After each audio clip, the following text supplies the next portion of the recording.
Sabahın sevinç dolu haykırışlarını arıyorum aynadaki kendimde veya inleyişlerini Van Gölü'nün. Yine öyle kusursuz bir yaz sevinci taşıyorum gönlümde. Duyumsuyorum gözlerimle. Gece bir felaket yaşıyor. Ve ben koynunda duyumsamalarımın çatlatarak yumurtazarımı güneşsiz vakitten uçmaya hazırlanıyorum. Tüysüz, hazırlıksız kanatlarımla. Yine öyle kusursuz bir yaz sevinci taşıyorum gönlümde. Yazın gençliğini yaşıyor gönlüm. Yazın boyun eğmeden karanlıklara olan isyanını yaşıyor gönlüm.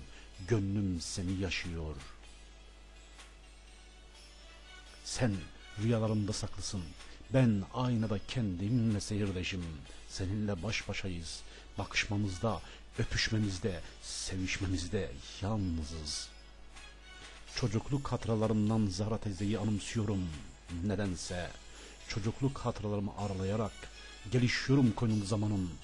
Bugün çaldılar benden çocukluk hatıralarımı. Gizli bir şey kalmadı artık. Anlattığın masalların, söylediğin yasak nillerin, her şey geride kaldı. Çalınan hatıralarımda Zara teyze. Günlerden güneşli bir gün damdan dama atlayarak sana ulaşmış ve avludaki üzüm masmalarının altında oturarak suskun bakışmıştık. Bugün nedense masallarını özlüyorum. O ahşap ekmek fırınınızı, çaldığım çörekleri, bir de seni düşünüyorum Zara teyze. Senin hakkında bildiğim Siverek'ten İzmir'e göçtüğündür. Orada da koruyor musun asma ağaçlarını, yoksa benim gibi kendini yorgun mu hissediyorsun? Kimdir, belki de masallarını dinleyecek torun sahibisindir. Babam kendi torunlarını göremedi. Anam belki de korkusundandır bizi zorluyor torunlarını okşamak için. Seviştiğim kızların ismini ve sayısını çoktan unuttum. Ama ana olacak birini hala gözlerime doyuramadım. Zara teyze, çiçeklerin ömrü bir yazlıktır. Güzelliklerini esirgeyemezler ayazından Karacadağ'ın. Korumak için gençlik aşkımı, olmayan yavrularımı kendime küstürdüm. Ah ne de korkunç, yorgun, aynadaki sırdaşımın gözleri. Ne isim verelim sebepsiz ayrılığımıza? Yeni isimler mi bulalım yeni aşklarımıza? Yoksa yeniden kaçalım mı sebepsiz felsefik korkularımızdan? Ne medet ter beklentisindeydik. Oysa kara kısrak doğurana, güvercin yumurtasına küsmüş, kuzu çekmiş dudaklarını kuru memeden ve çiçekler süslemiyor artık eskisi gibi vazolarımı. Tüyleri çekilmiş kanatsız bir yüreseyim artık. Ah ne seviyorum seni felsefik korkularıma inat. Bu kadar sabahı olmayan sayfalardan, bu kadar çürümüşlükten, bu kadar kofluktan yine de umut yaşatmasını ve baba olmasını unutmadım. Bir yaz sevinci saklı, kuş ötüşmelerinde, nehir kenarında, ağaçların gölgelerinden, gemi seslerinden ürkerek dalgalandığım sıralarında, rüzgarda arkadaşımın ak saçları, öyle açık soyulmuş ki gökyüzü, atmış sütyenlerini ve bir yaprakla gizliyor arını, oysa ki bakmaya hiç de heveslenmemiştim.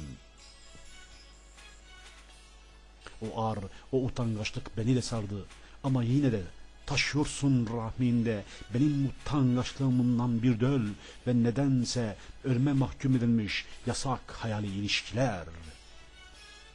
Göz bebeklerinde çıplak bir hayatı arsızlığa börmeden aşkların en güzel olan yasak aşkımı dudaklarımdan öpüyorum. Dudaklarım kaldırdığın sarhoş bardaklara tutuklu. Ne sarhoş olmayı, ne de hatıralarında unutulmayı, ne gözlerinde ağlamayı, ne de unutmayı arzuladım. Ağlama ne olursun, gözyaşların beni yakmasın.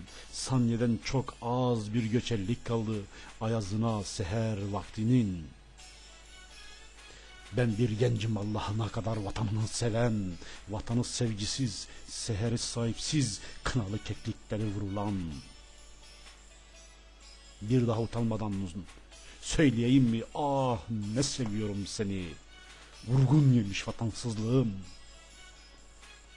Birileri senden gizlice beni saklı sorarsa alnımdan öp beni ki unutmayayım öpüşünün sebebini. Zara teyze, anam, babam, hatıralar, sevilen her şey şimdi acı da birer hayaldir. Ama yine de inadınayız suyu çekilen ırmaklarda volkan patlamalarının. Bu bir yeniliktir gözümün nuru. Şimdi masallar yiğitlerle yazılıyor. Kaçaklar sınırsızdır artık. Kalemler yiğit birer antoloji. Asmalar koruklandı. Hatıralar mayalandı. Gözyaşı yakmıyor artık. Umut yaşıyor güzelim. Umut çaldığım çöreklerde. Arlanan çocukluk hatıralarımda. O da bir vatandı kanayan. Yiğitlerin yarasında ve sevgilinin açlığında.